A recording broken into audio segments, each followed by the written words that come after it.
সাবেক আইনমন্ত্রী আনিসুল হক ও সাবেক প্রধানমন্ত্রীর বেসরকারি শিল্প ও বিনিয়োগ বিষয়ক উপদেষ্টা সালমান এফ রহমানকে গ্রেফতার করা হয়েছে। মঙ্গলবার ভোমরা স্থলবন্দর থেকে তাদের গ্রেফতার করা হয়।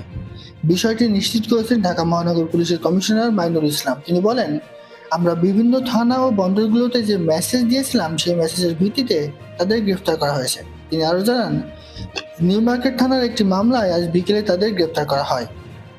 কোটা সংস্কার আন্দোলন ঘিরে ছাত্র জনতার অভ্যুত্থানের মুখে গত 5 আগস্ট পদত্যাগ করে দেশ ছাড়েন শেখ হাসিনা।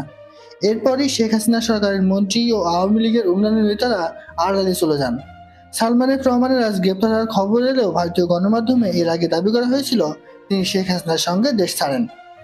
কোটা সংস্কার আন্দোলন ঘিরে 500 শতাধিক প্রাণের ঘটনায় শেখ হাসিনার বিচার চেয়ে আসছে বৈষম্য বিরোধী ছাত্র আন্দোলন। এই আন্দোলনে নির্বিচারে গুলি করে হত্যার অভিযোগে শেখ হাসিনার বিরুদ্ধে আজ একটি হত্যা